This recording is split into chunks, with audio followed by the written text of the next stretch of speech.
Hello everybody, my name is Sam Bartlett, and today we have another stunt from the world of Stuntology. That's right, all you need for this one is a simple towel, about like this.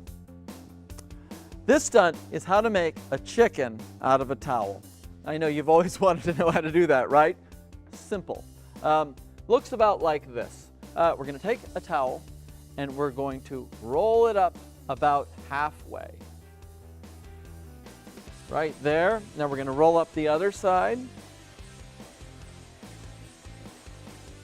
Like that. And then we're going to fold the chicken to be in half. So it looks about like that. We're going to reach down and pull the chicken's legs out. There's one.